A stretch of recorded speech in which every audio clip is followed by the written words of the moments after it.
There is a specific kind of pain that only shows up when you start building something that actually matters to you. And it rarely comes from the direction you'd expect. It is not the stranger's criticism that lands hardest. Strangers are easier to dismiss. They don't know you. Their opinion costs you nothing. The pain that actually cuts comes from the people closest to you. A family member who has a suggestion for what you should be doing instead, delivered with genuine concern, that quietly communicates they never believed in the vision to begin with. A friend who has a dozen of reasons the plan won't work, all of them reasonable sounding, none of them asked for. People whose opinion you have trusted your whole life, using that trust to talk you out of the only thing you have finally found the courage to start. I want to name that pain honestly before I say anything else. Because this episode is not going to pretend that it doesn't hurt. It does. Being doubted by someone who loves you cuts differently than being doubted by someone who doesn't. Precisely because their opinion has earned a seat at the table your whole life, that seat does not disappear just because their advice this time is wrong.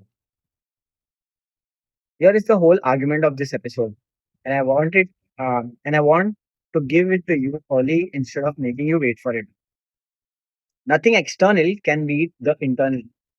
Not the stranger's criticism, not the well meaning family member's doubt, not the friend's dozen reasons why it won't work. None of it has the power to end what you're building unless you let it in far enough to convince you internally to quit. Paul describes this exact tension with a structure I want you to notice closely. 2 Corinthians 4. We are hard pressed on every side, but not crushed, perplexed, but not in despair, persecuted, but not abandoned, struck down, but not destroyed. Read the first half of each pair honestly. Hard pressed, perplexed, persecuted, struck down. Paul is not minimizing the external weight here. He names it plainly four times in increasingly severe language.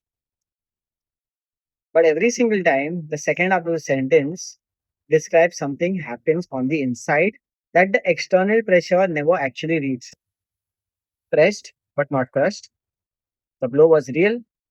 It did not finish the job. That gap between what lands on you from the outside and what actually breaks you on the inside is the entire subject of today's episode. If you have felt this specific pain, doubted loudest by the people closest to you, I want you to know you are standing in one of the most repeated patterns in the entire Bible, not an unusual or personal failure. Genesis 37. Joseph, still a teenager, shares a dream about his future with his own brothers, the people who should have had the most reason to want good things for him. Here comes the dreamer, they said to each other. Come now, let's kill him and throw him into one of these cisterns, and say that a ferocious animal devoured him. Then we'll see what comes of his dreams. His own brothers, not distant enemies, people who grew up in the same house, ate at the same table, and could not stand to watch him believe in something bigger than what they had already decided what was possible for him. Notice what they actually said. Then we'll see what comes of his dreams. They were not simply angry. They were trying to prove that dream. Uh, they were trying to prove the dream wrong by destroying the dreamer, as if killing the vision required killing the man carrying it. That is often exactly what unbelief from people close to you is actually doing, even when it looks much gentler than a pit. It is trying to settle in advance. The dream was never going to happen. Because if it does happen, it says something uncomfortable about the gap between who they always assumed you were and who you are actually becoming. David faced a quieter, more familiar version of the same thing. First Samuel 17. When Eliab, David's oldest brother, heard him speaking to the men, he burned with anger at him and asked, "Why have you come down here? I know how conceited you are and how wicked your heart is. You came down only to watch the battle." David had done nothing wrong. He had simply shown up ready to fight the giant everyone else was too afraid to face. And his own brother's first response was not encouraged. It was an accusation about his character, his pride, his motives, none of which were true. Eliab could not see the giant killer standing in front of him. He could only see the little brother he had already decided he understood completely.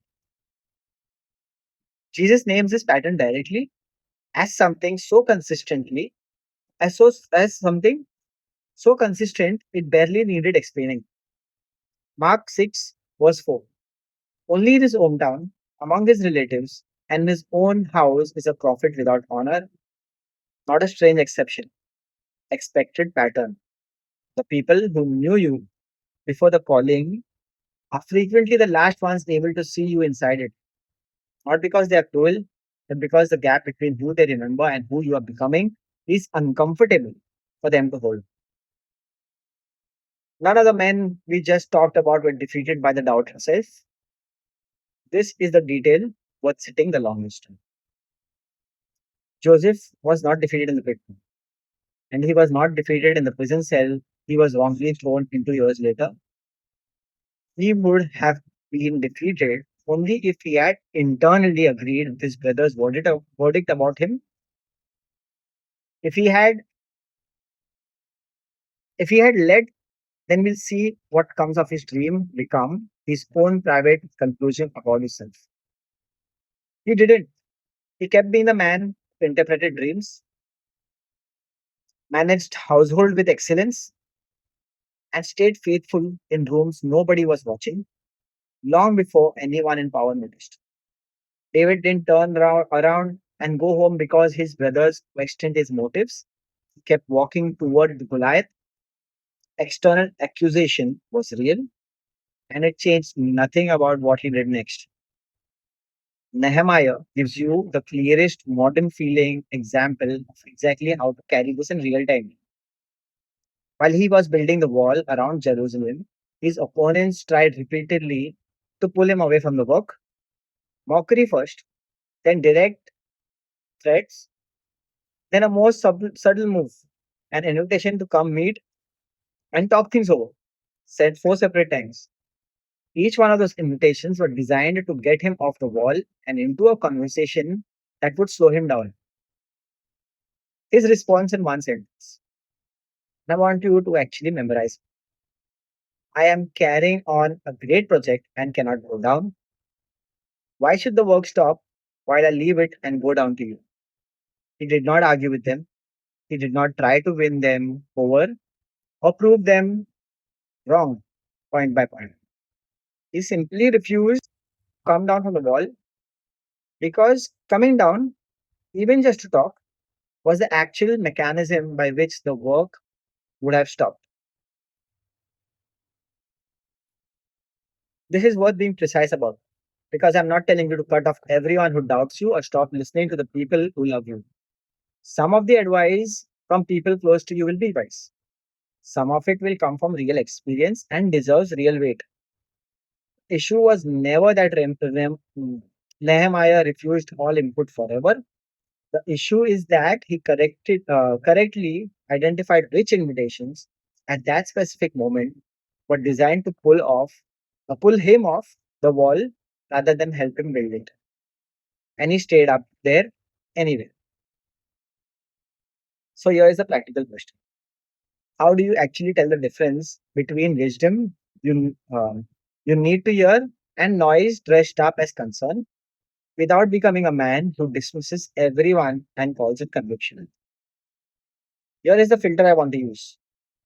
Ask whether this person's doubt comes with any real stake in the outcome or whether it is a commentary from the sideline. A mentor who has actually built something similar, who is naming a specific risk from experience, deserves real weight. Listen closely, even when it stings. A family member who has never built anything remotely similar, offering a general feeling of unease dressed up as advice, it's not the same voice, even if they love you completely and mean every word. The love is not in question. The authority to cast a deciding vote over your vision is. You can receive someone's concern fully, thank them for caring enough to say it, and still not hand them the internal vote that determines whether you keep building. Those are two different things, and most men collapse them into one, believing that honoring someone's love for them means agreeing with their assessment of the plan. Romans 8, verse 31 gives you the actual quote of final appeal, and it is not your family's group chat. What then shall we say in response to these things? If God is for us, who can be against us? The real question underneath all of this was never whether your mother approves, or your oldest friend understands the vision, or your brother thinks you're being reckless. The real question is whether this is something you are carrying with God in the quiet before anyone else weighed in at all. Answer settles at a level no external voice, however loving, however loud, can actually reach. So, here is what I wanted to do. Name the one voice that has been getting more internal real estate than it actually earned. The comment you keep replaying, the suggestion you keep second guessing yourself against. You do not need to cut that person off. You need to consciously downgrade the vote you have been letting them cast and put the actual decision back where it belongs. Between you and God, on the wall, still building. I'm not going to close this by telling you this thing goes away once you understand the pattern. It doesn't. Knowing that Joseph's brothers, David's brothers, and Jesus' own hometown all did this too will not make the next comment from someone you love hurt any less in the moment it lands. But it was never a vote that gets to end the vision. It only becomes one the moment you hand it that power internally. The moment you let them, will see what comes of his dreams become the last word instead of one loud voice among many, weighed and set back into its proper place. Hard pressed does not have to mean crushed. Shut down does not have to mean destroyed. That gap is not automatic. You have to choose it today and probably again tomorrow. Stay on the ball. Let the people who love you keep loving you. Even the ones who don't understand, even the ones who don't yet understand what you're building. But do not come down just because they asked you. The work does not stop because someone who cares about you is uneasy watching it happen. It stops the day you decide internally that they were right and you were wrong. Don't decide that day. This is Built Not Felt by the Rice Code. I'll see you all in the next episode.